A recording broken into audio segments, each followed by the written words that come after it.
सर्वज्ञ श्री चक्रधर स्वामी की। आवाज अजून एक कमी आहे, मग इकडचे तिकडचे जे बसलेले आवाज दिला म्हणजे लोकांना कळतं। जोरात आवाज द्या जरा। सर्वज्ञ श्री चक्रधर स्वामी की जय।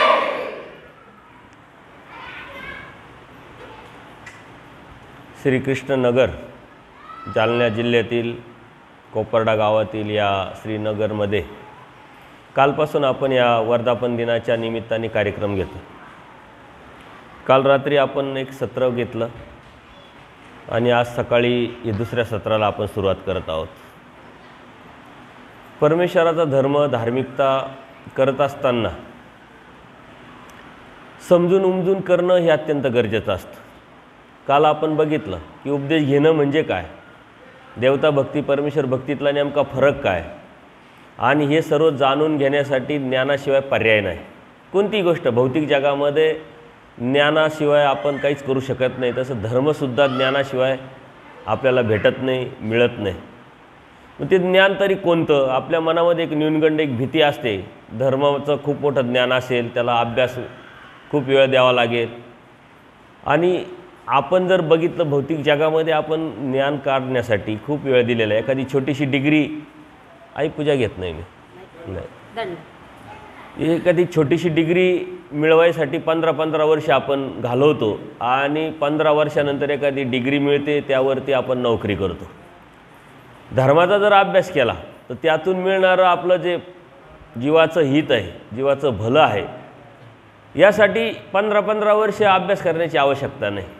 कारण अभ्यास हा आपल्याशी निगडीत आहे, आपल्या आत्मिक शुद्धीशी, वैचारिक शुद्धीशी निगडीत असल्यामुळं ती एक प्रक्रिया आहे, आणि ती प्रक्रिया आपण दररोज करायची असते। एखादी गोष्ट समजून घेतली, आपण अंगीकारली, स्वीकारली, तर पुढे जाऊन ती आपल्या जीवनामध्ये एका विधीने दुसरी विधी निर्माण करत असते। एक चांगल्या विचाराने एक चांगला विचार तयार होत असतो, आणि ती एक शृंखला तयार होऊन आपल्या आत्मशुद्धीशी, आपल्या वैचारिक शुद्धीशी जीवन, आपलं एक पद्धत तयार होत असते। आपल्या डोक्यामध्ये एकच आहे की धर्म म्हणजे कर्मकांड, विधी, मंदिरात जायचं, सत्संग घ्यायचा, त्याच वेळेस धार्मिकता करायची।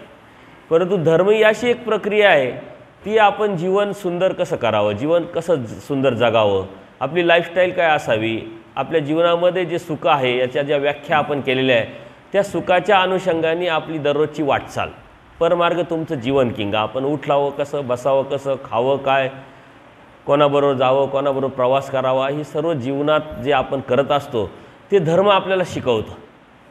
आणि म्हणून परमेश्वराने दिलेला जो धर्म आहे, ही काही कर्मकांड नाही, हा काही विधी नाही, ही काही एक प्रक्रिया नाही विशिष्ट, ती आपल्या आत्मशुद्धीशी निगडीत असलेला विषय आहे। आणि म्हणून आपल्या जीवनाची एक कला आहे, जीवन सुंदर करण्याची एक रीत आहे, आणि आपल्या जीवनामध्ये सुखाच्या ज्या व्याख्या आहेत त्या प्राप्त करण्याची एक पद्धत आहे, एक सिस्टम आहे। परंतु ही कोणालाही मिळत नाही, ही कोणालाही समजत नाही। काल आपण बघितलं की एखाद्या व्यक्तीला, आपण अन्य माणसाला, काल एक ताई होत्या बघा, एक मावशी होत्या, अन्य होत्या, पाहुणे आलेले होते, आपण त्यांच्यापुढं आता किती सांगितलं, आपण सांगितल्याने फरक नाही पडणार, परंतु पूर्वकर्माची काही जोड असेल आणि परमेश्वराची कृपा असेल तर ती जोड त्यांना बोधापर्यंत घेऊन जाईल। आणि तो बोध जेव्हा होईल, म्हणजे अप्रत्यक्षरित्या परमेश्वर ज्ञानाचा स्पर्श जेव्हा एखाद्या जीवाला करेल, तेव्हाच त्याला जीव, देवता, प्रपंच आणि परमेश्वर यातला फरक समजेल।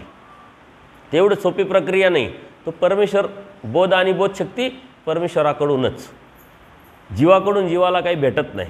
परमेश्वर निमित्त करतात, तर ती योग्यता त्या जीवामध्ये, त्या जीवाला निर्माण करावं लागेल। त्या परमेश्वराला माहिती की याच्यामध्ये काय योग्यता आहे, आणि मग त्या योग्यतेचा जीव त्याच्याबरोबर ती जोडल्या जातो। ती परमेश्वराची एक प्रक्रिया असते, एक सिस्टम असते, त्या सिस्टमचा एक आपण भाग असतो। आपल्या जीवनामध्ये ज्या बी गोष्टी घडतात ते योगायोग नसतात, त्या परमेश्वराने नियोजित केलेला कार्यक्रम असतो। पण आपण म्हणतो काय योगायोग आहे असं झालं, काय योगायोग आहे तसं झालं, किंवा काय चमत्कार आहे असं झालं, तर चमत्कार वगैरे असं काही नसतं। प्रत्येक गोष्टीला कार्याला यायचं तर काहीतरी कारण लागतं, पण त्या कारणापर्यंत आपण पोचू शकत नाही, आणि म्हणून मग आपण त्याला योगायोग, चमत्कारी विरोध लावतो आणि आपली मानसिकता करून घेत असतो। परंतु काहीतरी कारण असतं, त्या कारणापर्यंत आपण पोचत नाही, आणि ह्या कारणापर्यंत पोचणं म्हणजे धर्मतत्वज्ञान आहे, धर्मज्ञान आहे। आता ही जी बोधाची जी प्रक्रिया आहे ही काही सहजासहजी झालेली नाही आहे. परमेश्वर काय म्हणतात, सकळ जीवाचे चिंतन करतात. मायेच्या तामातून काढल्यापासून इथपर्यंत जो आपला प्रवास आहे परमेश्वराच्या चिंतनाने झालेला आहे. परमेश्वराचं एक बारीक लक्ष आपल्यावर असतं. जसं आपल्या मुलावरती आपलं बारीक लक्ष असतं, तो कुठं जातो, काय करतो, काय खातो, कोणाबरोबर फिरतो, ट्युशनला बरोबर जातो की नाही, कॉलेजला जातो की नाही, अभ्यास करतो की नाही, बारीक लक्ष असतं. तसं परमेश्वराचं प्रत्येक जीवाकडं एक बारीक लक्ष असतं. आपण तुम्ही म्हणाल परमेश्वर एक आणि अनंत जीव आहे, बारीक लक्ष तो एक सिस्टमचा प्रकार आहे, एक सामर्थ्याचा एक भाग आहे.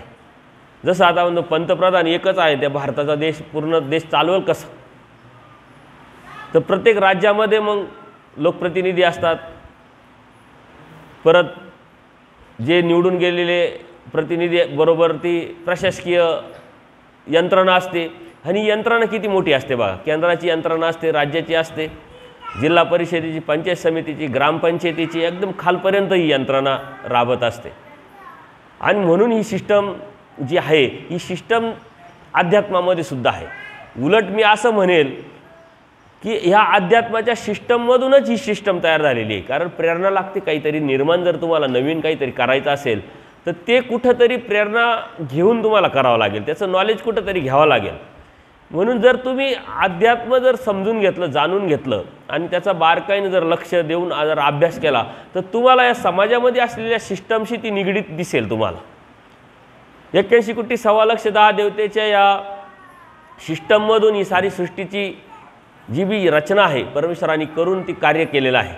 जो जो जीव जे कर्म करेल त्या कर्मापासून त्याला काय फळ भेटायचं आहे हा परमेश्वराचा खूप मोठा कॉम्प्युटर आहे. जसं बघा टॅली नावाचं एक कॉम्प्युटरचं युग आहे. कॉम्प्युटरच्या युगामध्ये बरेच ॲप असतात आणि त्या ॲपद्वारे हे काम करतात. आता आपण दररोज जोडतो, यूट्यूब आहे, फेसबुक आहे.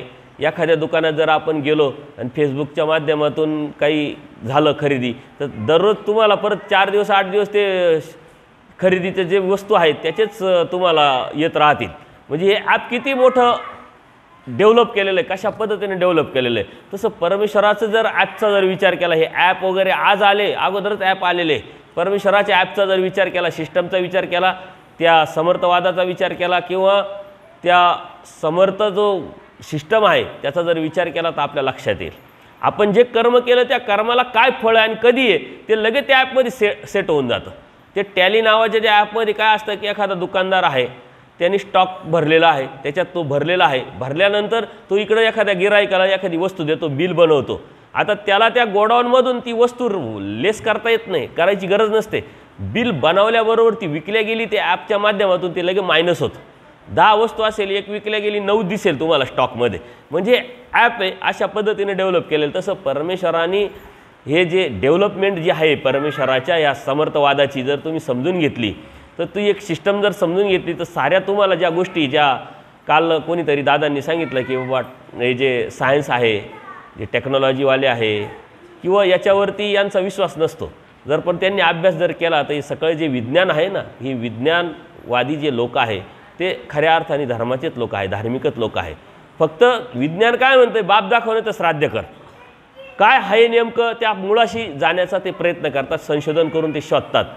जसं शास्त्र काय सांगतं की या झाडांमध्ये सुद्धा जीव असतो. विज्ञानाने ते मान्य केलं नाही, परंतु 8-10 वर्षापूर्वी सारे सायंटिस्ट एकत्र आले साऱ्या जगाचे आणि त्यांनी एक प्रयोग केला आणि तो प्रयोग ते गॉड पार्टिकल, तुम्ही नाव ऐकलेलं असेल तर त्यांनी ते एक संशोधन केलं की ह्या प्रत्येक झाडांमध्ये जीव असतो. आपण त्याला जीव म्हणतो, ते काय म्हणतात गॉड पार्टिकल. म्हणजे एक असा एक पार्टिकल आहे का त्या पार्टिकलच्या माध्यमातून त्याचं कार्य चालतं. तर ह्या ज्या गोष्टी आहे ह्या शास्त्रामध्ये मुळातच असतात. विज्ञानाला शास्त्राची प्रेरणा आहे, दंडजोड प्रेरणा आहे आणि म्हणून ते शोधण्याचा प्रयत्न करत आहे. आपल्याला जो बोध दिलेला आहे हा बोध सामर्थ्याने दिलेला आहे, परमेश्वराने दिलेला आहे. तो बोध सहजासहजी भेटत नाही. ज्याला बोध आहे तो म्हणतो अरे परमेश्वर वेगळा आहे, श्रीकृष्ण महाराज परमेश्वर आहे, स्वामी श्री चक्रधर परमेश्वर आहे, हे सारे एक नाही आहे. म्हणजे जीव आहे याला बोध झाला आहे आणि तो लगेच वेगळा बोलायला लागला. आणि ज्याला बोध नाही आहे तो म्हणतो असं कुठं असतं का, सारं एकच असतं, तुम्ही काही म्हणता, तुमचा प्रसाद तुमच्या देवाचा आम्हाला चालतो, आमच्या देवाचा तुम्ही प्रसाद खात नाही, तुमच्याकडे आम्ही जेवण करतो, तुम्ही आमच्याकडे जेवण करत नाही, कार्यक्रमाला येत नाही. तर ह्या ज्या गोष्टी आहे या कारण काय, काही बोधाचं जे कार्य आहे ना ते आपण केलेलं आहे, ते आपण करतोय. परमेश्वराने आपल्याला तो बोधरूपी दिल्यानंतर ते नॉलेज, ते ज्ञान कळालेलं आहे. आता हा बोध काय सहजासहजी आपल्याला भेटला नाही. अहेतुक बोध म्हणजे ज्ञानाप्रतिसाधन. कळत न कळत आपल्यावरती संस्कार असतो, अन्नदानाचा, पुण्याचा, चांगलं करण्याचा, संत सामुग्री जोडण्याचा हा संस्कार आपल्याला मुळातच असतो. जसं नकारात्मक विचारधारा आपल्याकडे आहे, अनादि अविद्युक्त आहे, अनंत दोष या जीवामध्ये आहे, जीव दोषाचा आळ आहे, परंतु गुण पण आहे आपल्याकडं. आणि त्या गुणाकडे बघूनच परमेश्वराने आपल्याला आनंद देण्यासाठी निवड केलेली आहे जीवाची. आणि म्हणून त्या गुणाच्या माध्यमातून परमेश्वरांनी आपली निवड केली, तर ते गुणाची वृद्धी करणं ही आपली ड्युटी, आपलं कार्य आहे. म्हणून बोध देताना काही सहजासहजी लगेच आले आणि लगेच बोध दिला असं होत नाही. कळत न कळत एखादी गोष्ट जर झाली, क्रिया जर घडली, तर मग ती होत असते. जसं एखाद्या मुलाला 11वीला ॲडमिशन घ्यायचं, कॉलेजला ॲडमिशन घ्यायचं, पहिली अट काय, त्याला 10वी पास व्हावं लागेल. तो 10वीत पास नाही आहे, तो म्हटला मी खूप हुशार आहे, मला 11वीत ॲडमिशन द्या, देतील का? नाही, ती आट आहे. 10वीत त्यांनी पास झाला का मग त्याला 11वीला ॲडमिशन भेटत.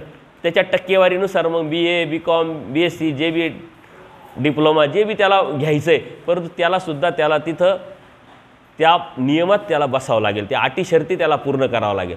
तसं बोध देण्याला सुद्धा ह्या जीवाला अटी शर्ती पूर्ण करावं लागतात. आणि परमेश्वर स्वतः ते करून घेतात, कारण जीवामध्ये तेवढी कॅपॅसिटी नाही का त्यांनी परमेश्वराला प्राप्त करावं, परमेश्वराला समजून घ्यावं, जाणून घ्यावं आणि परमेश्वराचा आनंद मिळवावा, ही जीवामध्ये कॅपॅसिटी नाही. परमेश्वराला आपलं दुःख पावत नाही, म्हणून परमेश्वराने या सारी सृष्टीची निर्मिती केली. नुसती सृष्टीची निर्मिती करून थांबले नाही, स्वतः अवतार घेतला. ही सृष्टी चालवण्यासाठी साऱ्या देवतेला कामाला लावलं, स्वतः अवतार घेऊन वाडेवेडे फिरून अधिकारी जीवाला निमित्त करून हे तत्त्वज्ञान सांगितलं, स्वतःची ओळख सांगितली, स्वतःची ओळख दिली.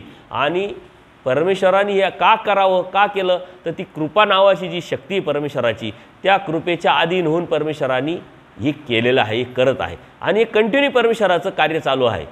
आता प्रत्येक जीवाचं जर त्यांचं चिंतन आहे, सकळ जीवाचे चिंती, प्रत्येक जीवाला जर बोध द्यायचा आहे, प्रत्येक जीवाला जर मुक्तीला न्यायचं आहे, तर मग एवढ्या मोठ्या प्रक्रियेत का करायची गरज आहे? परंतु अटी शर्ती घालून दिलेल्या आहे. आणि त्या अटी शर्ती आहे आपल्याला जो संस्कार लागलेला आहे गुणाच्या माध्यमातून अन्नदानाचा, त्या अन्नदानातून ही प्रक्रिया घडत असते. अन्नदान ते उत्तम हे कर्मराटीचं तत्व आहे. आपलं तत्व काय? अहेतुक बुध भजन ज्ञानाप्रतिसाधन, अहेतुक मायापूर भजन प्रेमाप्रतिसाधन. आपलं अहेतुक हे आपलं तत्व आहे. कर्मराटीचं अन्नदान हे तत्व आहे. तर आपल्या आपण कर्मराटीत, आपण काही लगेच डायरेक्ट दैवराटीत आलो नाही, कर्मराटीत होतो, नंतर आपण दैवराटीत आलो.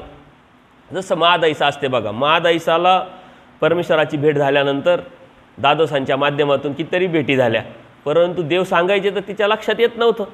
ते दादोस जे आहे ते विद्यावंत असल्यामुळे तिला काढण्यासाठी ते प्रयत्न करायचे का आपले शिष्य नको देवाकडे राहायला, मग आपल्याला कोणीच राहणार नाही पूजापाठी करायला ना आपल्याला पुढं करायला, आपली सेवा करायला. त्याच्यामुळे ते देवापासून काढण्याचा प्रयत्न करायचे. त्यांनी एकदा तिला पटवलं दादोसांनी का वाराणसीला सारे लोक चालले, चला आपणही वाराणसीला जाऊ. सारं जग वाराणसीला जातं, हिंदू धर्माची काशी म्हणजे वाराणसी आहे की नाही. तर देवाकडे आली परवानगी काढायला आल्यानंतर देव म्हणतात अहो काय वाराणसीला, देवाचं सन्निधान ते मोचक आहे. हे जे तीर्थक्षेत्र जे आहे ते अमोचक आहे. इथल्या माणसासारखी तिथं माणसं, इथल्या झाडासारखी तिथले झाडं, इथले तीर्थासारखी तिथं तीर्थ, काय कशाला जाता, सन्निधान मोचक आहे. परंतु तिला काही लक्षात येत नाही. ते देवाकडे आल्यानंतर तिला लक्षात येतं, ती दादोसाला सांगते नाही मी काही येत नाही. दादोस परत काहीतरी तिला समजावतात, पटवतात, परत ती येते देवाकडे सांगते, देव परत समजावतात. असं 2-3 वेळा झाल्यानंतर मात्र आता ती म्हणते आपण जावंच आता, कारण दादोसांनी सांगितलं का तुम्ही वाराणसीला जायचं आहे म्हणून लोकांकडून धान्य घेतलं, भिक्षा मागितली, लोक नावं ठेवतील, बऱ्याच गोष्टी जीव आहे, जीव त्याच्या पद्धतीनं टॅकल करत राहतो जीवाला. परमेश्वराच्या पद्धतीने टॅकल, परंतु ती योग्यता आपल्याकडे असेल आणि जी योग्यता त्या अटी शर्तीमध्ये जर बसली तर मात्र परमेश्वराचं आपल्याला पटतं, समजतं, कळतं. त्या महादाईसाला त्यांनी पटवलं आणि पटवल्यानंतर तिला आता वाटलं आता काही खरं नाही, मग ती डायरेक्ट देवाकडे जाते, देवा मी आता वाराणसीला चालले, म्हणजे परवानगी मागितली नाही, डायरेक्ट डिक्लेअर केलं का मला जायचं आहे, निर्णय घेतला. आता देवाला नावीलाच झाला. देव म्हणतात ठीक आहे काही हरकत नाही. देव दयाळू माळू कृपाळू असल्यामुळं या जीवाचं दुःख पावत नाही. याचे कितीतरी प्रमाण आपल्याला दिसतील. या लीळेतून पण सुद्धा आपल्याला लक्षात येईल का देव नुसते महादाईसाचं चिंतन नाही करत, आपलं चिंतन केलं आहे. त्या चिंतन करत करत इथपर्यंत आपल्याला देवाने आणलेलं आहे. आपणही बी एवढे सोपे नाही आहे, आपण डिफरंट आहोत हेच सांगण्याचा मी प्रयत्न करतो आहे. बोध हा एवढा सोपा नाही, कोणालाही भेटत नाही, भेटू शकत नाही. त्याची किंमतच होऊ शकत नाही। महादाईसाला देव म्हणतात चालली जे वाराणसीला, तर तिथं काही तुला माहिती आहे का तिथला आचार काय करावं काय नाही? म्हणे सांगा देवा काय? तिथं जा, जमीन जी आहे तिथं तू राहशील ते भाड्याने घे, जे बी धान्य आहे ते विकत घे, लाकडू वगैरे जे बी लाकूड फाटा आहे ते विकत घे, स्वतः स्वयंपाक कर, स्वतः कष्ट कर, स्वयंपाक केल्यानंतर जे कोणी आंधळा पांगळा जो दिसेल तुला त्याला खाऊ घाल, कोणालाही खाऊ घालू नको। आणि मग देवानी ते सांगितल्यानंतर त्यांनी तेच केलं। आणि मग देवतेचा विग्रह जो होता त्याला त्याच्या ठिकाणी महादाईसाचं आयतूक भजन घडलं आणि मग तिला बोध झाला, पश्चाताप झाला। देवाने सांगितलं बरोबर आहे, तिथल्यासारखेच माणसं, तिथल्यासारखेच झाडं, विनाकारण मी आले आणि कोणामुळं झालं? दादोसांमुळं झालं। ती पाण्यात गेली आणि पहिलं त्याग कोणाचा केला? दादोसांचा। जे चुकीचं आपल्याला मार्गदर्शन करताय मग ते आपले गुरु का असे ना, त्याचा त्याग करायला लावलेला आहे। आणि महादाईसांनी तो त्याग केला की आता आजपासून दादोसांचं काही ऐकायचं नाही, त्याग केला। त्याच्यानंतर पश्चाताप झाला आणि संन्यास्तू म्हणून पाणी सोडलं आणि मग परमेश्वराकडे आली। येताना ती आजारी पण पडली। तिच्याबरोबरची जी तिची मैत्रीण होती ती म्हटले तुझं काही खरं नाही? म्हटले नाही, देवाने काय सांगितलं, तू वाराणसीवरून जाऊन आल्यानंतर मी तुला संन्यास देईन। ज्या अर्थी परमेश्वराने सांगितलं ती ब्रह्मवाणी, ती खोटी ठरू शकत नाही। आणि असं तिच्या मनात परमेश्वराची आठवण आल्याबरोबर तिचा जो आजार होता तो आजार लगेच बरा होतो। ती परमेश्वराकडे येते। मग परमेश्वर म्हणतात बाई पाण्यात जाऊन संन्यासू असं म्हणते, आणि संन्यास नसतो, राग द्वेष काम क्रोध मद मत्सर याचा त्याग म्हणजे संन्यास। मग देवानी महादाईसाला संन्यास दिला। सांगण्याचं तात्पर्य काय का देवानी तिच्याकडून ती क्रिया घडून आणली, करून घेतली आणि म्हणून तिला बोध देता आला। अगोदर का देऊ शकत नव्हते का? पण ती आठ होती ना, आयतुक बुद्ध भजन ज्ञानाप्रती साधन। तसं आपल्या संस्कारामुळं एक सृष्टी जी आहे ही फक्त अन्नदानातच गेलेली आहे। संस्कार आहे अन्नदान करा, संस्कार आहे अन्नदान करा। ती सृष्टी अशीच अन्नदाना वाचून आपली गेली, कारण तिथं कोणत्या प्रकारचं जी योग्यता आहे ती योग्यता निर्माण न होण्याचं कारण ज्या हेतूने आपण अन्नदान करायला पाहिजे ते केलं नाही, ती सृष्टी आपली वाया गेली। आपण म्हणतो ना अनंत सृष्ट्या वाया गेल्या, तर का वाया गेल्या, कशा वाया गेल्या हे मी तुम्हाला सांगू राहिलो। ती सृष्टी वाया गेली। ती सृष्टी गेली म्हणजे नंतर माणूस जन्म आला लगेच मेला, मग परत दुसऱ्या सृष्टीत जन्माला आला असं होत नाही। मधली जी प्रक्रिया आहे जन्ममृत्यूचा जो रोग लागलेला आहे, कुत्रा मांजर डुक्कर म्हैस बैल ही 84 लाख येऊन आपली वाटच पाहते। आणि ही वाट पाहत फिरत आपण मानव जन्मात येतो। ती संपली तेव्हा मानव जन्मात येऊन परत कर्म करतो आणि ते कर्म भोगण्यासाठी परत जन्ममृत्यूच्या फेऱ्यात जातो। राटगडियाच्या दृष्टांतातून जसं पाणी काढण्यासाठी पूर्वी मोटर नसायच्या, विहिरीतून पाणी कशाने काढायचं? मोठ असायची किंवा त्याच्या अगोदर मोठीच्या अगोदर राटगाढा असायचं, एक चक्र असायचं, त्याला डबले लावलेले असायचे आणि ते खाली जायचं, ते पाणी भरायचं, वरती यायचं। नंतर मोठ आली। आता माझ्या लहानपणीसुद्धा मला आठवतं माझे वडील मोठ वगैरे व्हायचे, चांबड्याची मोठी पिशवी केलेली असायची, ती पाण्यात जायची विहिरीमध्ये, बैलांनी ओढल्या जायची, ते पाणी खाली व्हायचं, परत खाली जायची। राटगडियाच्या दृष्टातून देवाने सांगितलं का तुम्ही कर्म जन्माला येता आणि जन्माला आल्यानंतर जे कर्म आहे त्या कर्माने तुमची जी पिशवी आहे तुमच्या जीवनाची ती भरल्या जाते। भरल्यानंतर ती खाली करायला परत 84 लाख योनीमध्ये जातो, नरक योनीमध्ये जातो। ती जेव्हा संपते तेव्हा परत मानव जन्मात येतो, म्हणजे कर्मवीर जन्माला येतो, परत ती पिशवी भरल्या जाते कर्माची।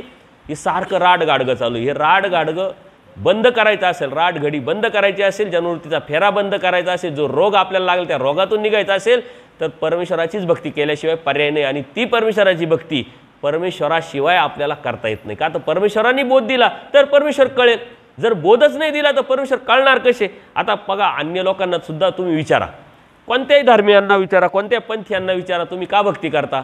कोणीतरी जर थोडंसं समजत असेल, जाणत असेल ते म्हणतात जन्ममृत्यूचा फेरा चुकला पाहिजे। मग जन्ममृत्यूचा फेरा कोण चुकवेल, काय चुकेल हे मात्र माहीत नसतं आणि त्यांच्या अंदाजाने भक्ती चालू असते। हे करावं का ते करावं का ते करावं अशा पद्धतीने हे करत राहतात। आता कॉलेजला गेल्यानंतर जर ॲडमिशन घ्यायचं आहे तर आपल्याला प्रिन्सिपललाच भेटावं लागेल। शिपायाला जर म्हटलं की मला ॲडमिशन द्या तर देईल का तो?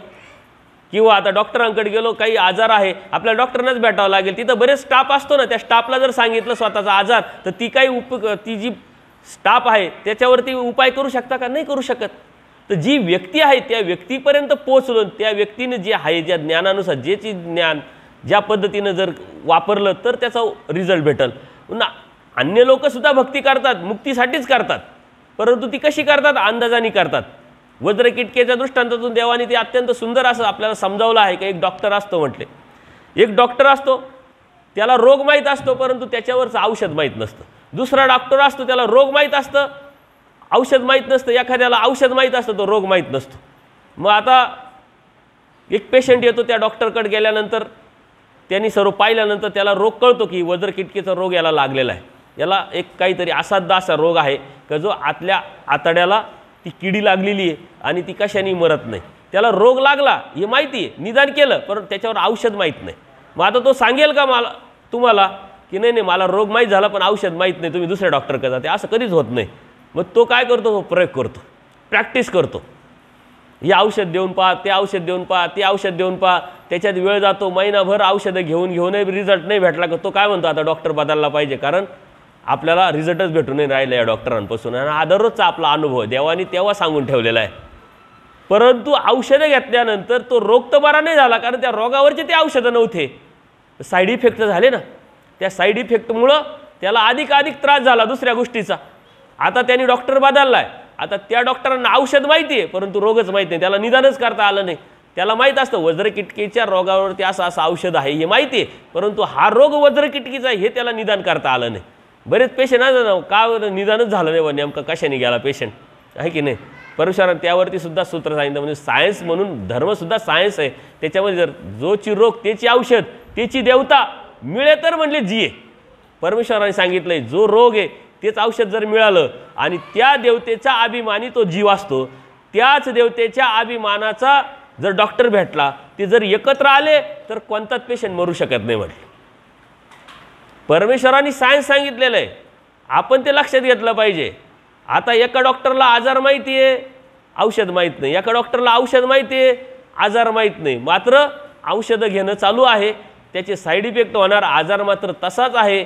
पण एका MD डॉक्टरकडे गेल्यानंतर ते डॉक्टर काय करतात, लगेच औषधं गोळ्या देत नाही, घाई करत नाही. ते काय म्हणतात, तुझा काय रोग झाला नेमका पाहू दे मला. मग एक्सरे काढतील, ब्लड चेक करतील, युरिन चेक करतील, आणखीन काय काय करायचं करतील. सारे रिपोर्ट आले का निदान करतील का नेमकं काय झालेलं आहे, आणि नेमकं निदान झालं का त्याच्यावरती ते औषध दिलं का मग तो आजार बरा होऊन जातो. ते म्हणलं अरे ह्या डॉक्टरांकडे गेलो उपयोग नाही झाला, त्या डॉक्टरांकडे गेलो उपयोग नाही झाला, त्या डॉक्टरांकडे गेलो लगेच फायदा झाला. सांगण्याचं तात्पर्य काय की अंदाजाने भक्ती जर करत राहिलो आपण तर कर्म तर जोडत राहतो.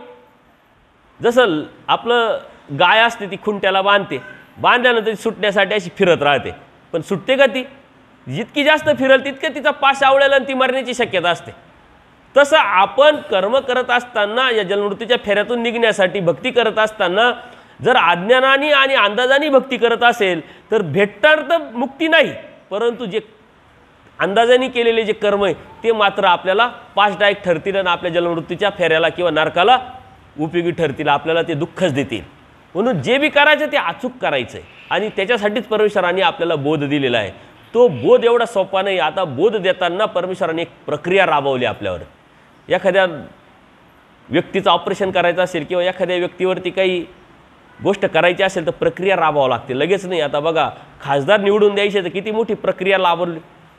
त्या खासदार निवडून मग आता पंतप्रधान निवडल्या जातील, मग मंत्रिमंडळ निवड, मग देश चालेल. एक सिस्टम आहे, किती मोठी प्रक्रिया आहे. तशी बोधाची सुद्धा एक प्रक्रिया. आपल्याला 5-5 देवतेचं चेष्टकत्व असतं, आपल्यावरती कमांड असतं 5-5 देवतेचं. देहाभिमानीने असेल, ही फुटक्रिया अभिमानीने असेल, ही परत आपल्या युगाभिमानीने असेल, देहाभिमानी, या साऱ्या 5 देवता आपल्याला चेष्टकत्व करत राहतात. परत आपली जी कर्माची जी गती आहे ती कंटिन्यू चालू असते. एक कर्म झालं का दुसरं झालं का तिसरं, कारण केलेले राहतात तेच पुढे येत राहतं. ही प्रक्रिया पण चालू असते. ही प्रक्रिया थांबवावी लागते बोध देताना परमेश्वरा. जसं एखादा मंत्री येतो बघा, सिटीतून मंत्री चालल्यानंतर त्या मंत्र्याला रस्ता करून द्यायचा तर पोलीस लोक काय करतात, ट्रॅफिक थांबवतात. इकडूनची ट्रॅफिक थांबवली, तिकडची ट्रॅफिक थांबवली, रस्ता क्लिअर झाला का मग त्यांना प्रवास करू देतात, जाऊ देतात की नाही.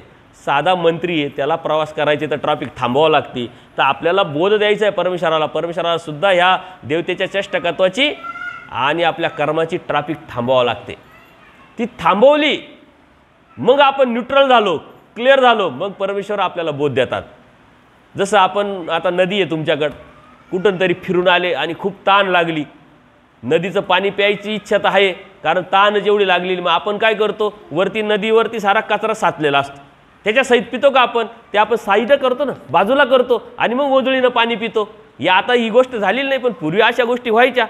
आता नळाला पाणी आलं, बॉटल पाण्याच्या भेटायला लागल्या, परंतु पाणी पिताना आपण काय करतो, ते बाजूला सारतो.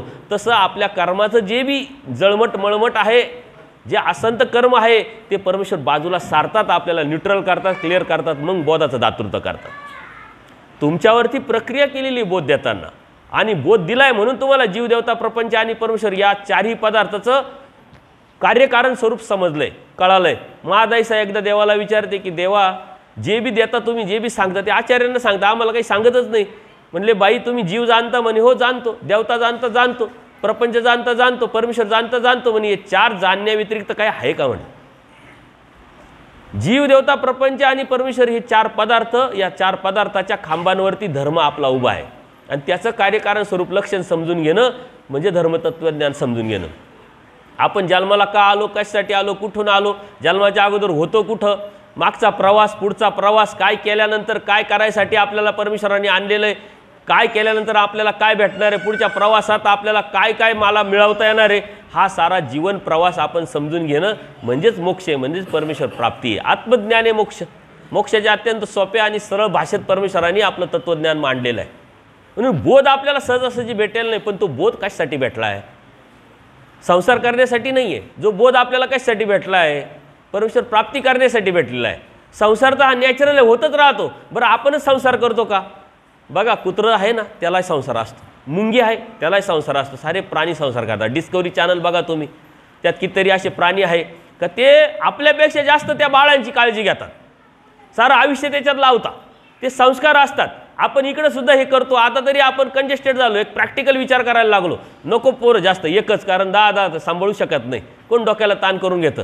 काहींची विचारधारा अशी असते का लग्नच करायचे नाही, लग्न केले तर मुलं झाले नाही पाहिजे, दत्त घेऊ, कोण डोक्याला ताण करू, आणि नाही तर कशासाठी करायचं, मस्त एन्जॉय करू. ही प्रक्रिया जी आहे ही वैचारिक प्रक्रिया बदलत असते, चालत असते. बोध आपल्याला सहजासहजी दिलेला नाही आहे, म्हणून तो कशासाठी दिलेला आहे समजून घेणं हे आपलं पहिली ड्युटी, आपलं कर्तव्य आहे. बरं आता परमेश्वरांनी बोध दिलास, उपदेश घेतला, स्मरण करायला लागलो, देवपूजा करायला लागलो, भेटला का देव? परमेश्वरांनी बोध दिलाय परमेश्वराच्या प्राप्तीसाठी. परमेश्वरांनी बोध दिलेला आहे परमेश्वराचा आनंद मिळवण्यासाठी. परंतु हे करत असताना आपल्याला का मिळाला हे आपल्याला न समजल्यामुळं आपण बाकीच्या साऱ्या गोष्टी करत असतो आणि यातूनच ते मिळवण्याचा प्रयत्न करत असतो. मग आपल्याला बोध दिलाय, आपण धार्मिकता करतो, मला हे पाहिजे, मला ते पाहिजे, मला ते पाहिजे, ते भेटत आलं आणि आपण त्याच्यातच सुखी असतो. देवकृपा आहे, वा वा काय देवकृपा आहे, हे भेटलं मला, ते भेटलं, असं झालं तसं झालं, सारं भेटलं. पण परमेश्वर म्हणतात सारं भेटलं, कधीतरी असा म्हण की मला सारं भेटलं पण देव नाही भेटलं. देव मिळाला पाहिजे, देव भेटला पाहिजे, आणि देव मिळवण्यासाठी देव समजला पाहिजे, देव कळाला पाहिजे, देवाविषयी आवडी निर्माण झाली पाहिजे. ती आवडी ज्ञानाशिवाय होत नाही. ती देव तर समजलं आपल्याला, स्वामी श्री चक्रधर हे परब्रह्म परमेश्वर आहे हे तर आपल्याला कळालंय, परंतु ते प्राप्ती करण्याची जी परी आहे, जी नियम आहे, त्याच्यात आपल्याला बसावं लागेल. ते म्हणजे ज्ञान आहे, ती आचारप्रणाली आहे. खूप काही करायचं आहे, परमेश्वरांनी खूप काही अपेक्षा नाही केलेल्या आहे आपल्याकडून. अत्यंत सोप्या सरळ आपण जिथं आहे तिथं सुद्धा आपल्याला अपेक्षा केलेल्या आहे. महात्म्याने प्रिय वक्तव्य व्हावे, खूप मोठी अपेक्षा केली का गोड बोलावं महात्म्याने. लोणी पारनेर म्हणून स्थान आहे, तिथं देव आणि आचार्य ते सर्व पोचल्यानंतर तिथं म्हणे गावात ब्राह्मणांचे घरं कमी आहे.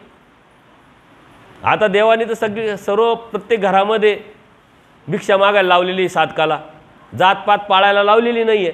पण तरी देव असे का करतात की ती समाज व्यवस्था, त्या व्यवस्थेला मान देण्यासाठी ती व्यवस्था सांभाळत आले परमेश्वर. आपण सुद्धा आपल्याला सुद्धा संग्रह पाळायला लावलेला आहे देवाने. समाजात राहायचे तर समाजाचे संकेत पाळावं लागतील, परंतु तत्वसिद्धांताला छेद जाणार नाही अशा पद्धतीनं आपल्याला धार्मिकता सांभाळायला लावलेली. पण ती समजून घेतली तर आपल्याला समजेल.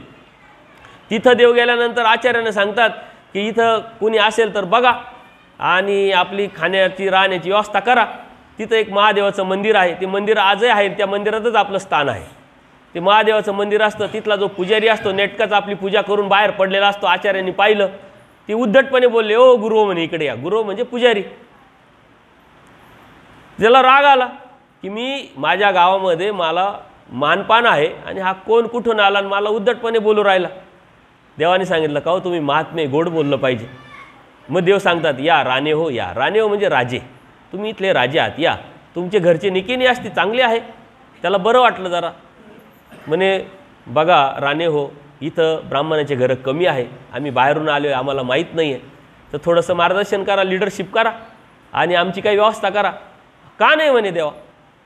आचार्यांना देवानी सांगितलं का प्रेमाने साऱ्या गोष्टी होतात आणि महात्म्यानी प्रिय वक्तव्य, महानुभावांनी गोड बोललं पाहिजे. हे तत्व आहे. साधूनीच गोड बोललं पाहिजे ना आपण खोट बोललं पाहिजे असं काही आहे का?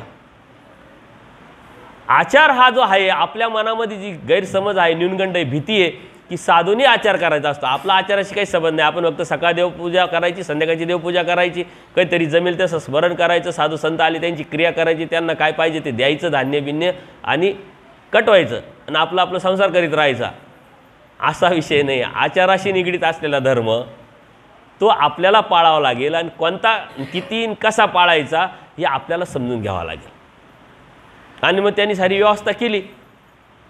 त्याच पद्धतीने परमेश्वराने सांगितलं महात्म्याने सत्यार जेव्हा म्हणजे वैनैतिकता हा धर्माचा पाया आहे. आपण सत्य राहिलो पाहिजे, योग्य राहिलो पाहिजे, अनैतिक गोष्टी आपण केल्या नाही पाहिजे, चुकीच्या गोष्टी आपण केल्या नाही पाहिजे. आता त्या साधू संतांनीच अनैतिकता करायची नाही का? आपण करायची असं चालेल का? असं नाही आहे. परमेश्वराची प्राप्ती ज्याला करायची आहे त्यांनी मुंगीचं वाईट चिंतायचं नाही आहे, मुंगीला रांडणं करायचं नाही आहे. अहिंसा हा आपला धर्म आहे, तत्व आहे. तसंच नैतिकता आपला धर्म आहे.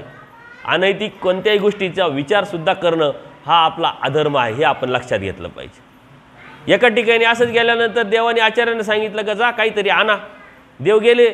गावावरती पारावरती असे लोक बसलेले होते. म्हणे बाबा आम्ही बाहेरून आलेलो आहे, तुमच्या गावात थोडे घरं कमी आहे, तर तुमची आम्ही काही व्यवस्था करा आमची खाण्याची राहण्याची. म्हणे काय काय लागतं तुमचं, काय पथ्य पाणी विचारा. सांगितलं. म्हणे काही फलाहारी आहे, काही दुधाहारी आहे. म्हणजे काही लोक आमच्यात फळं खातात आणि काही दुधाचंच पदार्थ खातात.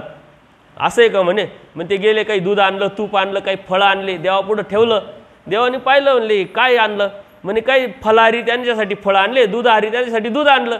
म्हणजे तुम्हाला कोणी सांगितलं इथं फलाहारी आणि दुधाहारी? म्हणे म्हणे तुमच्याच साधकांनी सांगितलं. म्हणजे अहो साधकांनी कसं वागलं पाहिजे? खरं बोललं पाहिजे. चेष्टेने सुद्धा, गमतीने सुद्धा खोटं बोललं नाही पाहिजे. नैतिकता हा धर्माचा पाया आहे, तो साधकांनी पाळला पाहिजे. इथं कोणी फलाहारी नाही आणि कोणी दुधाहारी नाही. जे भेटलं ते आपण पात्री पडले भोजन की जे आपल्याला पात्रात पडलं ते खायला पाहिजे. नखरे नुखरे करायला लावलेले नाही आहे, आवड निवड करायला लावलेली नाही आहे. तर आपण घरामध्ये मला हेच आवडतं, मला तेच आवडतं, ही आवडलीच नाही भाजी, तीच आवडली नाही भाजी, हे जर केलं तर घरात वाद होण्याची शक्यता असतात. जे समोर आलं ते देवाने खायला लावलेलं आहे. आता हे जे तत्व आहे, 2-4 तुम्हाला उदाहरणं दिले, ते काय तुम्ही पाळू शकत नाही का? पाळू शकतात. पण धर्म हा आचाराशी निगडीत आहे. परमेश्वर काय म्हणतात? एक विधी किंकर, एक परमेश्वर किंकर. तुम्ही परमेश्वराच्या किंकर व्हायचं.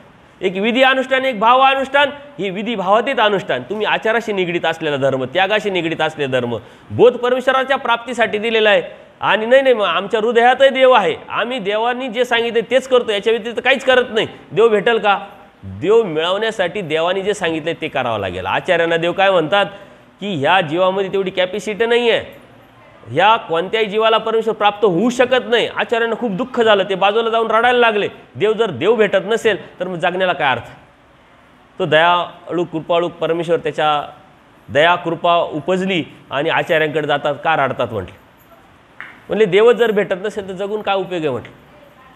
म्हणले अयोग्य जीवाला मीच योग्य करतो. धीराचं हो, धीर धर. अयोग्य जीवाला मी योग्य करतो. नक्की या जीवामध्ये एवढी ताकद नाही का परमेश्वराला तो प्राप्त करेल, परंतु मी आता तुम्ही अयोग्य त्याला योग्य करण्याचं काम मी करणार आहे.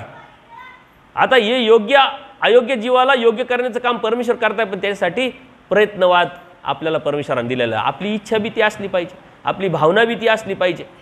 आचार्यांच्या निमित्ताने हे आपल्याला सांगितलेलं आहे. आणि आपल्यामध्ये कॅपॅसिटी जरी नसली तरी आपली निवड परमेश्वराने प्राप्तीसाठी केलेली आहे आणि त्या परमेश्वराने जीव उद्धारण्याचं व्यसन स्वीकारलेलं आहे. फक्त आणि फक्त जीव उद्धारण्याचं व्यसन, बाकी दुसरं काहीच व्यसन नाही. म्हणून अलौकिक असा परमेश्वर अवतार आपल्याला भेटलेला आहे. त्या परमेश्वराने आपल्याला बोध दिलेला आहे, पण त्याच्यासाठी लागेल काय? थोडंसं त्याग, थोडंसं आचरण. आचार्य योग्यता विचारे दृढता. ज्या आचरणाचा बाजूने जर विचार केला आणि थोडा थोडा आचार तुम्ही करायला लागले, जे तुम्हाला थोडक्यात या गोष्टी सांगितल्या, अशा अनेक आचार आहे, अनेक गोष्टी आहे का तुम्ही संसारात राहून सुद्धा करू शकतात. सूत्रपाठामध्ये अभ्यास केल्यानंतर तुमच्या लक्षात येईल की सूत्रपाठातल्या आचार मालिकेतले 50% सूत्र तुम्ही या संसारात, या व्यवसायात, या नोकरीत, या प्रक्रियेत राहून सुद्धा राबवू शकतात. आणि यातूनच परमेश्वराला प्रसन्नता निर्माण होत असते, यातूनच आपले विचार दृढ होत असतात. त्यागाशी निगडीत असलेला धर्म, आचाराशी निगडीत असलेला धर्म, त्याच्या व्यतिरिक्त जर आपण कितीही धार्मिकता केली तरी परमेश्वर प्राप्त होऊ शकत नाही. आणि म्हणून परमेश्वराने सांगितलं, जोची अवसर विषय तोची ब्रह्मविद्या. एक वय असतं प्रत्येक गोष्टीचं. शाळेत घालायचं वय, अभ्यास करण्याचं वय, लग्नाचं वय, नोकरी करण्याचं, बिझनेस करण्याचं वय. 58 वर्ष झाले का माणूस रिटायर करतो गव्हर्नमेंट. एक वय असतं, त्या वयात ते केलं पाहिजे. म्हणून आज जे नवीन युवक मंडळी, आजची हेच वय तुमचा अभ्यास करण्याचं, धर्म जाणून घेण्याचं. त्यासाठी खूप वेळ द्यायची गरज नाही आहे. दिवसातला 1 तास, आठवड्यातला 1 तास काढा, पण नियम असले पाहिजे. ज्याला भरपूर नियम, मला भरपूर काम आहे पण त्याचा नियम जर असेल त्याच्याकडे वेळच वेळ आहे. ज्याला काहीच काम नाही, त्याच्याकडे नियमावली नाही, सिस्टम नाही, नियोजन नाही, त्याला काहीच वेळ नाही. बघा काहीतरी पारावर लोक बसलेले असतात ना, आपल्याला तर रिकामे बसलेले असतात, त्यांना विचारलं ना काही काम आहे का, त्याला लई काम आहे, चल इकडे जाऊ देऊ, नाही खूप काम आहे. आणि तो खूप बिझी असतो, खूप काम असतो, तो म्हणतो तुमच्याकडे माझं काम आहे, मला तुमची चर्चा करायची, काय हरकत नाही. तो पाहतो म्हणतो उद्या 10 वाजता आपण भेटू. याचा अर्थ त्यांनी वेळ दिला, त्यांनी नियोजन केलेलं आहे. आज वेळ नाही पण उद्या यांना आपल्याला वेळ देता येईल. आणि ज्याला काहीच काम नाही ना, त्याच्याकडे वेळच नसतो, तो म्हणतो वेळच नाही, बिझी. आणि बिझी आहे म्हणून मी लय बिझी आहे, काम काय आणि काम काहीच नाही, त्याच्या लक्षातच येत नाही. म्हणून आपण खूप वेळ काढायचा नाही. परमेश्वरचा जो धर्म आहे, तत्वज्ञान आहे, हे समजून घेण्यासाठी खूप वेळ द्यावा लागतो असं काही नाही आहे. थोडासा वेळ, परंतु ती इच्छा असली पाहिजे, ती वासना असली पाहिजे. परमेश्वर जाणून घेण्याची, परमेश्वर प्राप्त करण्याची ती वासना निर्माण जर झाली तर 50% तर तुम्ही त्याच्यावरच मात केलेलं. हे वय असतं, जोची अवसर विषय तोच. ज्यावेळेस करिअर करायचं, ज्यावेळेस संसार करायचा, ज्यावेळेस पळायचं, त्यावेळेस पैसा कमवायचा, तीच वेळ ब्रह्मविद्याशास्त्राला असते. आणि ती जर वेळ पकडली तर परमेश्वर प्राप्त होत असतो, ती हिंमत येत असते. ती गोष्ट जर पकडली नाही तर भेटणार नाही. आणि परमेश्वराने बोध तर दिला आहे, आद्यंती दैव मध्य पुरुष. परमेश्वराने स्पष्ट प्रत्येक गोष्ट सांगितली. बोध मीच देतो म्हटले, बोध आणि बोध शक्ती परमेश्वराकडून. प्राप्तीला मीच नेतो म्हटले, अयोग्य जीवाला योग्य करतो मीच नेतो म्हटले. परंतु मधली जी कड आहे ती जीवाची, ती कड म्हणजे त्यागाची, ती अनुसरणाची. अनुसरल्याशिवाय परमेश्वर प्राप्त होऊ शकत नाही. आता अनुसरायचं म्हणजे नेमकं काय करायचं, रिटायरमेंट घ्यायची. कर्मातून रिटायरमेंट. अनुसरण म्हणजे काय खूप मोठी प्रक्रिया आहे, खूप मोठा भीतीदायक विषय आहे का, असं काही नाही आहे आपल्या डोक्यामध्ये. नाहीतरी निसर्गाने आपल्याला रिटायर केलेलं. बघा आता इथं बरेचसे वयस्कर लोक आहे, ते काय काम करतात, मुलांचे लग्न झाले, जबाबदारी करायच्या वेळेस केले, मुलांचे लग्न झाले, मुलींचे लग्न झाले, नातू पाळले, ते त्यांचं बघताय. आता त्यांचे आईवडील त्या मुलांसाठी काम करताय. जसं आपण आपल्या मुलांसाठी काम केलं ना, तर आपले मुलं त्यांच्या मुलांसाठी काम करतात. आपण नातवांसाठी काम करायची काही गरज नाही. परंतु ती आपल्याला सवय झालेली आहे. आपण म्हणतो यांना कोण विचारतं, या नातवांचे नातीचे लग्न होतील का, कशी काय होतील, काय. हां, मग हे लक्षात घ्या का तुमच्यावर प्रेम नाही त्यांचं, तुम्ही घर सांभाळताय, नातू सांभाळताय म्हणून तुमच्यावर जीव आहे. तुम्ही आता घरी जा आणि म्हणा की आम्ही रिटायर झालो, कामं करायच्या वेळेस खूप कामं केले, खूप कष्ट केले, पैसे कमावले, जमीन कमावली, तुला घर बांधून दिलं, तुला गाडी घेऊन दिली, आता इथून पुढे मी काहीच काम करणार नाही, मस्तपैकी देवदेव कर, स्मरण करल, असं म्हणून बघा बरं. त्यांचं प्रेम आहे ना ते लगेच कमी होऊन जाईल. तुम्ही उपयोगी पडताय, म्हातारं काही का असे ना, घर तर सांभाळताय, काही का असे ना, पोर तर सांभाळताय, शाळेत नेऊन घालताय, शाळेत आणून घालताय. आणि तुम्हाला काय वाटतं, यांचा लय जीव आहे आपल्यावरती. जीव वगैरे असं काही नसतो, जीव स्वार्थी आहे. एक प्रयोग करून पहा, मग तुमच्या लक्षात येईल. म्हणून बोध जो दिलेला आहे, त्या बोधाची जी प्रक्रिया आहे ती तुम्हाला राबवायला मी सांगतोय. का राबवायला सांगतोय, परमेश्वर प्राप्त करायचा आहे. ते कोणालाही भेटत नाही, कोणालाही समजणार नाही, कोणालाही कळत नाही. आणि त्याग म्हणजे काय खूप मोठा, काय कपडे घालायचे, जंगलात जायचं, असं तर काही भाग राहिला नाही. आता सारं तर भेटतंय, परमेश्वराने सारं आपल्याला व्यवस्था केलेली आहे. परंतु ती वासना तर हो द्या. आणि त्याग परमेश्वर मिळवायचं साधन आहे, आचार परमेश्वर मिळण्याचं साधन आहे. आतापर्यंत आपण सांसारिक जीवनासाठी, सांसारिक सुखासाठी किती स्थानं केले विचार करा, किती विडे वाहिले याचा विचार करा, कितीतरी क्रिया केल्या अन्नदानाच्या याचा विचार करा. कधीतरी अशी क्रिया, कधीतरी असा विडा, कधीतरी असं स्थानवंदन केलंय का मला देव भेटावा, मला आता काहीच नको, माझं सारं भेटलं, मला सर्व व्यवस्थित झालं, मी समाधानी पावलो, मला आता फक्त आणि फक्त देव मिळावा याच्यासाठी विडा वाहिलाय का तुम्ही, याच्यासाठी अन्नदान केलंय का, याच्यासाठी स्थानवंदन केलंय का. का तर देव मिळवणं ही आपल्याला माहीतच नाही. आपल्याला काय माहिती, फक्त देवाकडून सारं मिळवणं. देवाला मागायची काही गरज नाही, देवाकडून देवच मागायचा असतो, देवाकडून देव मागायचा असतो. पण देवाकडून देव मागण्यासाठी तुम्ही काय केलं, आहो न मागताय तुम्हाला भेटलेलं आहे देवाने, ते दयामाया कृपा करू नये. परंतु न मागताय देवाने जे दिलंय ते कशासाठी दिलंय, का तुम्ही कधीतरी म्हणावं आता आम्ही समाधानी झालो, आता मला काहीच नको देवा, आता तू मला मिळाला पाहिजे. द्रौपदीचं वस्त्रहरण होत होतं, तिला 5 नवरे होते ना, अर्जुन होता, किती भीम होता, कितीतरी शक्तियुक्त होते, द्रोणाचार्य होते, भीष्माचार्य होते. ती त्यांच्याकडे याचना करायला लागली, मदत मागायला लागली, पण ते बंधनात असल्यामुळे ते मदत करू शकले का? नाही. मग तिला लक्षात आलं की हे सारे बंधनात हे काहीच करू शकत नाही. मग लक्षात काय येतं? स्वामी श्रीकृष्ण महाराज, तोच माझा आता, मी त्याचा. देवा, आता माझी इज्जत माझी राहिली नाही, मी ही द्रौपदी नाही, आता मी द्रोणाचार्याची भीष्माचार्याची सून राहिली नाही, मी अर्जुनाची बायको नाही, भीमाची बायको नाही, आता मी आता फक्त आणि फक्त तुझी झाली आहे. तू माझा झाला, आता माझी इज्जत माझी नाही, आता ती तुझी आहे. आणि मग देव आले. देव कधी येतील? जेव्हा देवाला आपण मागू देव, तेव्हा येतील. आपण म्हणतो नाही मागत काहीच नाही, मागत न मागता देवाने दिलं, किती कृपा आहे. पण कधीतरी समाधान तर पावले पाहिजे की नाही? कधीतरी तर म्हटलं पाहिजे की हे नको, हे नको, हे नको. आता आपण आपल्या आपल्या संसारासाठी मागितलं, मग आपल्या पोरांसाठी मागितलं, आपण आपल्या नात्यांसाठी मागतोय. मागत काहीच नाही, कारण कळत न कळत त्या कनाशीच्या ब्राह्मणासारखं सारं मागून घेतलेलं एकाच वेळेस. डबल डबल मागायची गरज काय? एका विड्यात सारं मागितलेलं आहे ब्राह्मणाने. तो किती हुशार होता? तो अज्ञानी होता काय? तो हुशार होता. त्या हुशारीतून त्यांनी काय काय मागितलं. म्हणजे आपल्याला मागायची गरज नाही, देव आपल्याला देतच असतो सारं. परंतु देव का देतो, कशासाठी देतो? की मला आता बंगला झाला, गाडी झाली, मुलं झाले, नातू झाले, देवा सारं झालं, आता मला काही नको, मला आता तू पाहिजे. आणि मग त्याच्यासाठी लागतं त्याग. बरं, कधी त्याग करायचा आहे? आपला संसार झाल्यावर, आपल्या मुलांचा संसार झाल्यावर, आपलं आता काहीच राहिलं नाही. आणि तरी त्याग करायची जर भावना तुम्हाला नसेल, आणि तरी तुम्ही म्हणता नाही नाही आमच्या हृदयातच देव आहे ना, आमचा देव आहे ना, आम्हाला देवाला काही मागावत लागले, देवाने सारंच दिलंय, तर मग देव होईल का? जर देव नाही झाला तर हे जन्म वाया जाईल. सृष्टी शून्य. या जन्मात जो बोध दिलेला आहे, तो बोध आता पुढच्या सृष्टीतच आपल्याला, पुढच्या जन्मात नाही. एका जीवाला हा जो बोध आहे एका सृष्टीमध्ये एकदाच मिळत असतो, म्हणून त्याची किंमत नाही.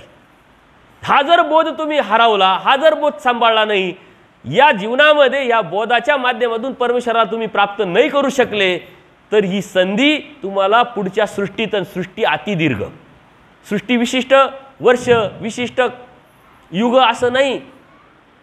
4 युगाची एक चौकडी होते. 32 लाख वर्षाचं कृतयुग, त्रेतायुग 16 लाख वर्षाचं, द्वापरयुग 8 लाख वर्षाचं, कलियुग 4 लाख वर्षाचं, 60 लाख वर्षाची एक चौकडी. अशा अनंत चौकड्या मिळून एक सृष्टी. आणि या सृष्टीमध्ये एकदाच बोध एका जीवाला. जर तो दवाडला तर ही सृष्टी पूर्ण शून्य होऊन जाईल, काहीच भेटणार नाही.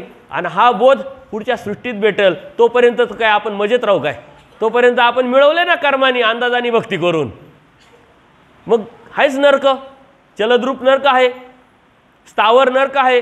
हे नरक तर आपल्याला समोर दिसतात, 84 लाख योनी. झाडामध्ये जीव आहे, हे नरक आपल्याला समोर दिसतात. आपल्याला थोडं गरम झालं, आपण फॅन लावतो, कूलर लावतो. थंडी वाजायला लागली, आपण ब्लँकेट घालतो, स्वेटर घालतो. भूक लागली, जे पाहिजे ते जेवण करतो. किती सुख आहे बघा आपल्याला. तरी दुःख आहे आपल्या जीवनामध्ये. असा कोण प्राणी आहे काही जगामध्ये का सर्व सुखी आहे, त्याला दुःखच नाही आहे? पंतप्रधानाला विचारा तरी तो म्हणतो परत निवडून येतो का नाही, 400 पार होतो का नाही.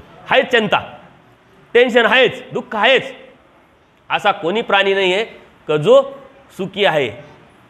आणि ते सुख मिळवण्यासाठी त्याचा प्रयत्न चालू राहतो. तो प्रयत्न म्हणजे कर्म. त्या कर्माने परत दुःख आहेच आहे. या दुःखातून निघण्यासाठी आपल्याला परमेश्वराने जो धर्म सांगितला आहे, ते तत्वज्ञान सांगितलं आहे, जो बोध दिलेला आहे, त्याची मात्र किंमत होत नाही. म्हणून आपण त्यागाचा विचार केला पाहिजे. त्यागाचा कधी विचार करायचा आहे? सारं संपल्यानंतर. सारं संपल्यानंतर परमेश्वर प्राप्तीचा विचार करायचा आहे, तरीही परमेश्वर भेटेल.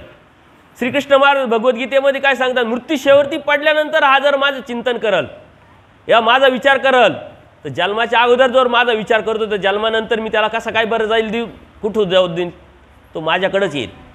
परंतु हे शेवटचं मृत्यूशेवटी परमेश्वराचं चिंतन करण्यासाठी आपल्याला पूर्ण आयुष्य द्यावं लागणार आहे. सहजासहजी ते भेटत नाही, ते भेटू शकत नाही. आयुष्यभर जे आपण केलं तेच आपल्या शेवटच्या आयुष्यामध्ये चिंतनात राहणार आहे.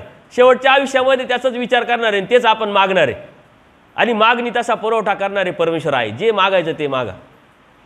तुम्हाला सांगितलं की आपल्याला कर्माने सारं भेटते, त्याच्यासाठी वेगळी भक्ती करायची गरज नाही. भक्ती ही फक्त मुक्तीसाठी करायची, भक्ती ही फक्त परमेश्वर प्राप्तीसाठी करायची. आणि त्याच्यासाठी एक पाऊल टाकलेलं ते परमेश्वराला प्रसन्नदायक आहे. मला आता काहीच नको, मला तू हवा, ही नुसती वासना जरी केली तरी परमेश्वर प्रसन्न होणार आहे, तरी परमेश्वर 4 पावलं पुढे येणार आहे. नुसता एक विडा जरी व्हायला परमेश्वरा तू मला भेटावं, नुसता संकल्प सोडला, एखादी क्रिया केली तरी परमेश्वर प्रसन्न होणार आहे आणि आपल्या जीवनातले जे अडथळे दूर होणार आहे. आता तुम्हाला सर्व कळतंय की अरे खरंच बाबा म्हणताय बरोबर आहे, मुलांचे लग्न झाले, नातं पाहिलं, सारं झालं, जबाबदारी काहीच नाही राहिली, आता असंच बसेल, काय हरकत आहे देवाची व्हायला आणि देव मिळवायला. पण ती हिंमत नाही राहिली. 10 गेले, 5 राहिले, आता कुठं तिथं गेल्यानंतर खायला भेटेल का नाही, कोणी सांभाळेल का नाही, कोणी काय करेल का नाही, अनेक मनामध्ये शंका आपल्या आहे की नाही. आणि ह्या शंका आपल्या काय येतात की आपण ज्या केलेल्या क्रिया आहे त्या क्रियेचा स्वीकार झालेला आहे आणि म्हणून आपल्यामध्ये हिंमत आली नाही, आपल्यामध्ये बदल झालेला आहे. परमेश्वराला आपल्याकडून झालेला बदल अपेक्षित आहे. आपण बदलत नाही, आपण उपदेश घेतला तेव्हा तसंच आहे आणि 50 वर्ष झाली तरी आपण तसंच आहे. आपल्यामध्ये बदल होत नाही. विचाराचा बदल, आचाराचा बदल तो परमेश्वराला अपेक्षित आहे. त्या क्रियेचा का स्वीकार झाला नाही, तर परमेश्वर प्राप्तीसाठी ती क्रियाच नव्हती. हे पाहिजे म्हणून क्रिया, ते पाहिजे म्हणून क्रिया, ते पाहिजे म्हणून क्रिया, म्हणून हेतू क्रियेचा परमेश्वर स्वीकार करत नाही आणि म्हणून आपल्यामध्ये बदल झाला नाही. त्या क्रियेचा स्वीकार देवानी देवाच्या माध्यमाने त्या महादाईसांचा केला, त्या आचार्यांचा केला, माईम भटांचा केला, म्हणून त्यांच्यामध्ये बदल झाला. माईम भट बघा 18 पुराण, वेद शास्त्र, भास्कर शास्त्र सारं ज्ञात होतं आणि किती अहंकार होता, कोणालाही ते बोलू देत नव्हते. ज्ञान आलं म्हणजे अहंकार येत होतं, पण त्रिगुणात्मक देवतेचं ज्ञान हे माणसाला अहंकाराला घेऊन जात असतं आणि परमेश्वराचं ज्ञान हे नम्रतेकडे नेत असतं, लवचिक करत असतं, प्रेमाळू करत असतं. त्या माईम भटांना जेव्हा बोध झाला त्याच्यानंतरचं जीवन किती बदललं पूजनीय माईम भटांचं. ते गेले कुठं गेले, रुद्रपूरला, गोविंदप्रभू बाबांकड. तिथं गेल्यानंतर एका मातंगाला विचारलं देव कुठं आहे, म्हणजे का आत्ताच गेले. त्या मातंगाला त्यांनी दंडोत घातला आणि पूर्वी त्या मातंगाची सावली जर पडली असेल तर 4 वेळा आंघोळ केली असेल त्या ब्राह्मणाने. आपल्याकडे काही श्रीमंती नाही, त्यावेळेस ते 60 भाज्या खायचे एका वेळेस, ज्याचा खरोखर 60 भाज्या खायच्या असं नाही, पण तेवढी श्रीमंती त्यांच्याकडे होती. त्यांनी विचार केला आपण वर्षानंतर, आता देव काळाला देव समाजला, वर्षानंतर आपण अनुसरू, वर्षानंतर त्याग करू, तोपर्यंत सारं करू. म्हटले अरे वर्षाचं काय घेऊन बसले, उद्याचं काय गॅरंटी नाही. 6 महिन्यावर आले, महिन्यावर आले, 8 दिवसावर आले, म्हटले आता घरी जाऊ, मुलांचं सारं करून देऊ आणि लगेच जाऊ. म्हणले घरी जाता तर साप चावला आणि मेलो तर काय. म्हणले हातपाय धुऊ नदीत जाऊन, म्हणजे हातपाय धुता धुताच मेलो तर काय. तसेच उठले आणि देवाला प्राप्त झाले. आपल्याला सारं झालंय आणि तरी देण्याची इच्छा होत नाहीये. त्यांनी सारं सोडलंय आणि मग भेटलंय. परमेश्वर दयाळू माळू कृपाळू असल्यामुळे ते काय म्हणतात का तुम्ही फक्त 1 पाऊल टाका, आम्ही 10 पाऊल आहे. तुम्ही थोडासा प्रयत्न करा, आम्ही सहाय्य करणार आहे. तुम्ही फक्त उभे राहा, सिद्धीस आम्ही नेणार आहे. आपण उभे राहायला, आपण वासनासुद्धा करायला तयार नाही. ती वासना तर करा. आणि वासना करणं म्हणजे 1 पाऊल टाकणं. म्हणजे काय की देवा जेव्हा बी आपल्या गरजा अडी अडचणी दूर होतील तेव्हा मी अनुसरेल. त्याच्यासाठी तुम्ही सृष्टी निर्माण केली, त्यासाठी तुम्ही अवतार घेतला, त्यासाठी तुम्ही मला बोध दिला, ते करण्यासाठी मी आज तयार आहोत. माझे जे अडथळे ते दूर कर, त्यासाठी संकल्प सोडा. ते 1 पाऊल असेल. लगेच काय, लगेच करायचं आहे का संकल्प, लगेच दीक्षा घ्यायची का, लगेच अनुसरायचं आहे का, लगेच त्याग करायचा आहे का. बरं त्याग करायचं तर आपण काय त्याग करू शकतो. जमिनी आपल्या नावावर राहिल्या नाही, पोरं आपलं आहे तर ऐकत नाही. पोरं म्हणतात बाबा तुमचे दिवस गेले, तसं नाही राहिलं, आता तुम्ही थांबा जरा, आता आम्ही करू काय करायचं. हे अनुभव प्रत्येकाचे आहे की नाही. मग आपलं त्याग करायचं राहिलं काय आपल्याकडे सांगावर. तरी त्याग करायची इच्छा होत नाही तर देव कसा भेटेल.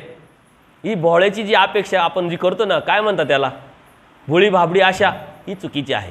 परमेश्वर काय म्हणतात, कपाळ फोडल्याने कपाळ मोक्ष होईल, पण परमेश्वर प्राप्त होणार नाही. परमेश्वर प्राप्त करण्यासाठी त्या परीवर जावं लागेल.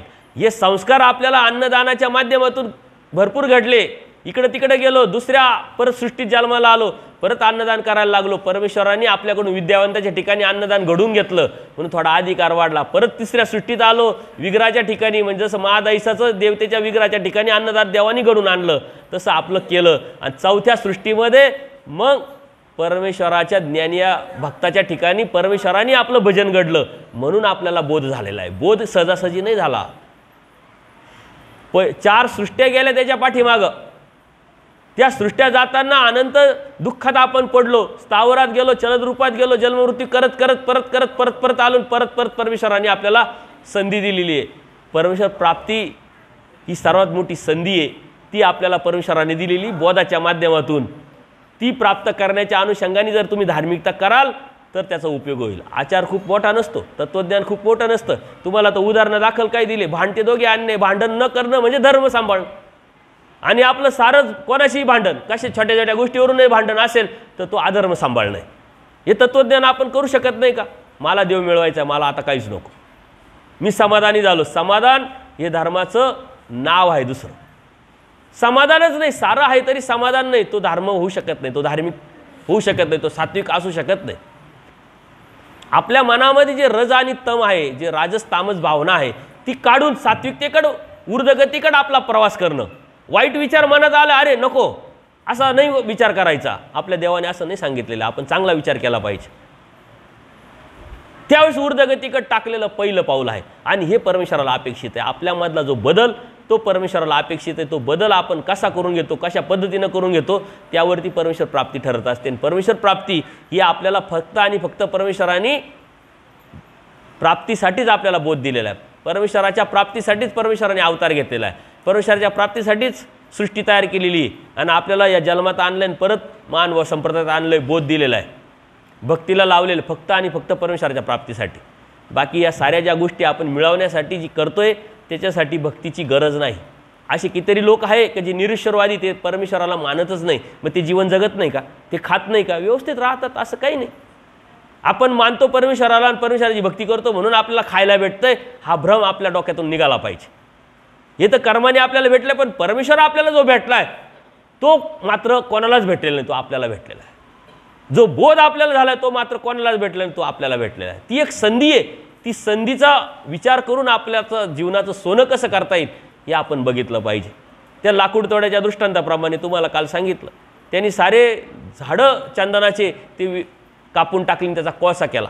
तसं आपलं चंदनरूपी जीवन आपण जर जाळलं आणि असं संसारात घातलं तर आपला कोळसाच होणार आहे. म्हणून त्यातून जर बाहेर पडायचं असेल तर परमेश्वराची भक्तीशिवाय आपल्याला पर्याय नाही. त्याच्यामुळं आपण म्हणतो ना, हे काय कामच नाही आहे, आपल्याला यातून निघतच नाही, आम्ही सारं करतो. तुमचं मला इतकं सुंदर वैशिष्ट्यपूर्ण वाटलं, कारण पुऱ्या महाराष्ट्रात मी फिरत असताना मला हे अनुभव आहे. तुम्ही धर्म अत्यंत सुंदर आखीव रेखीवपणे सांभाळलेला आहे. धर्माच्या तत्त्वज्ञानामध्ये कुठेही तडजोड केलेली नाही आहे. त्या दादांनी मला काल सांगितलं की आम्ही असं करतो तसं करतो, अजिबात मान्य करत नाही.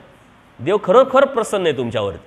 आणि परत दुसरं एक वैशिष्ट्य आहे की तुम्ही मुलांना 8 वर्षानंतर लगेच उपदेश देतात. आता इंजिनियर दादा मला भेटले, म्हणलं उपदेश घेतला का, म्हणे घेतलाय, पुण्याला कामाला आहे.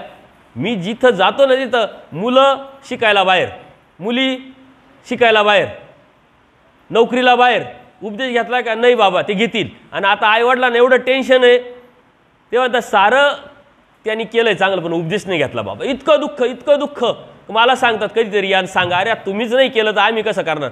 शाळेत घालताना त्याला विचारलं का, तुझ्या शाळेच्या दाखल्यावर कोणती जात लावायची, तुला शाळेत कुठं घालायचं विचारलं का. तुम्ही निर्णय घेतले ना धर्माच्या बाबतीत, तुम्ही का नाही निर्णय घेतले. देवाने सांगितलं 8 वर्षानंतर लगेच विकल्प चालू होऊन जातो. तुमचं सर्वात मोठं खरोखर कौतुक आहे का तुम्ही 8 वर्षानंतर लगेच मुलामुलींना उपदेश देतात. ही खूप जमीची मोठी बाजू आहे.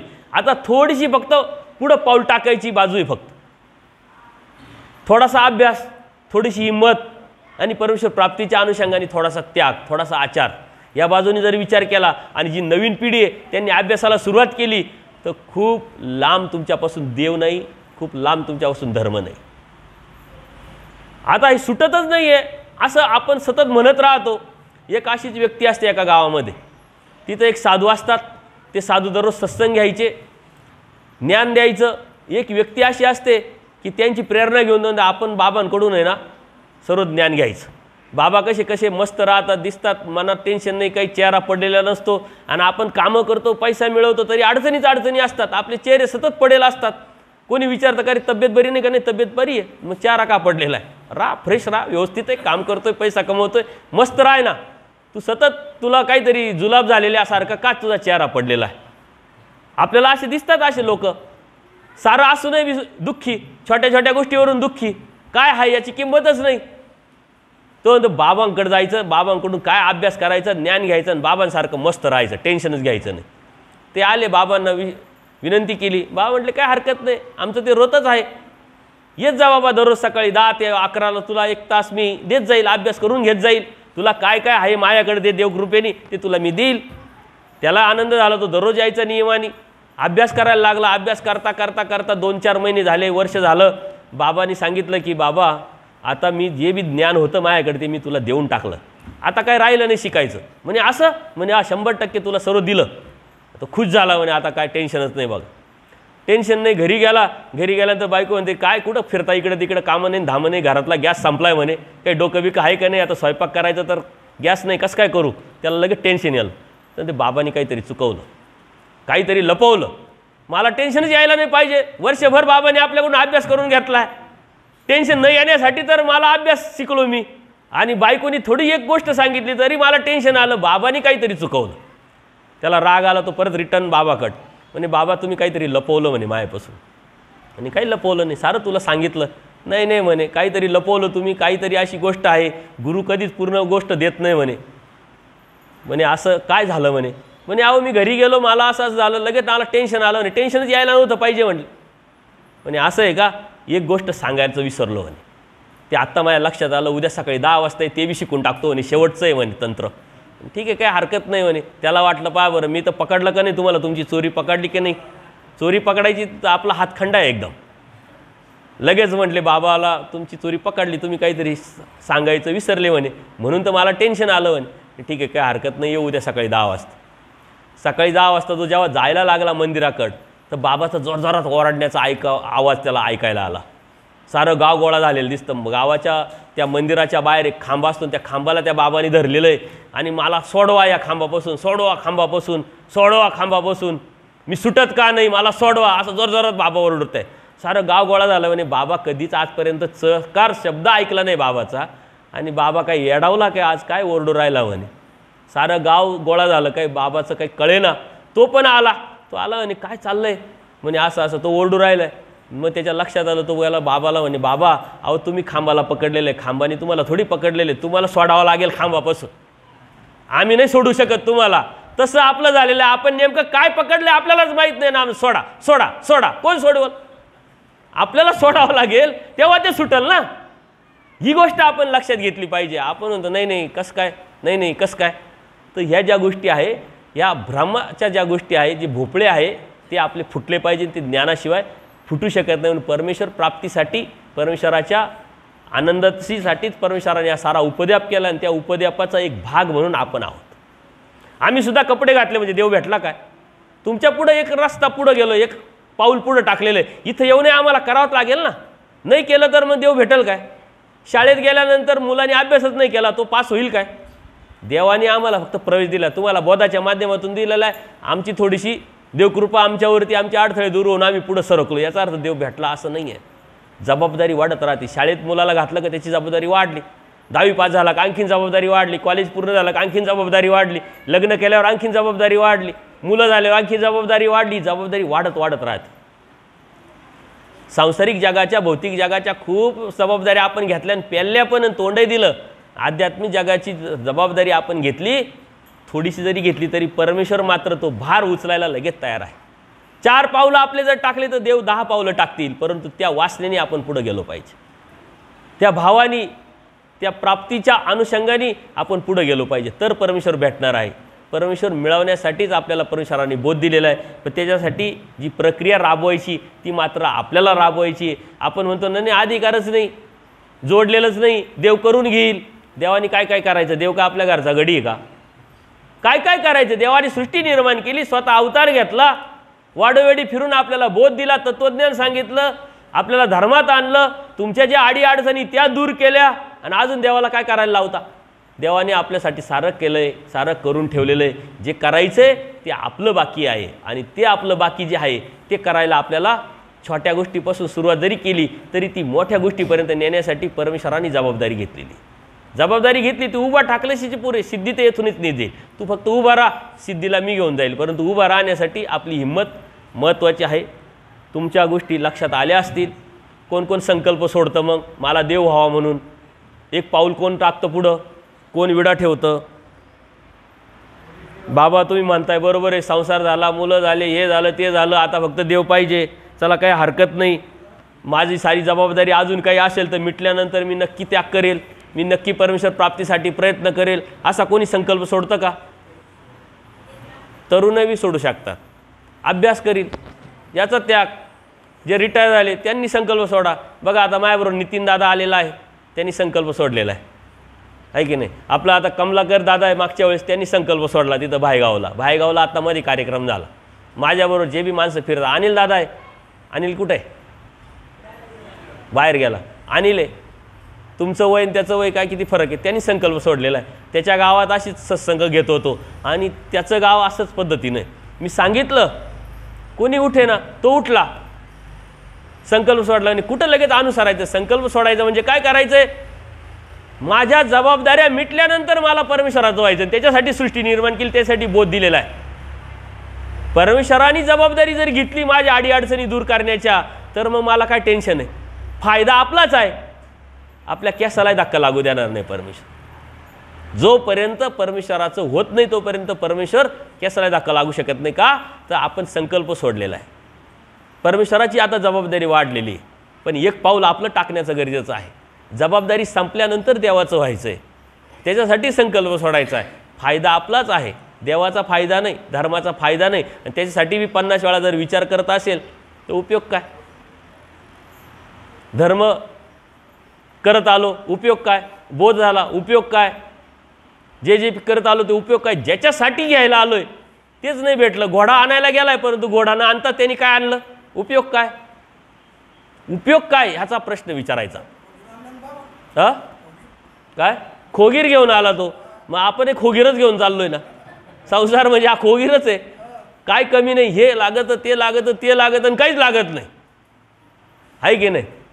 जीवनभर आपण जे मिळवतो त्यातलं काय घेऊन जातो बरोबर, पण तुम्ही धर्म किती सांभाळला, धार्मिकता किती सांभाळली, स्मरण चिंतन किती केलं, ते मात्र आपल्याला शिदोरी म्हणून बरोबर जातं आणि तेच आपल्याला उपयोगी पडतं. आणि ते करायसाठी बी आपली कंजूसी जर असेल तर देवाने का कंजूसी करू नये?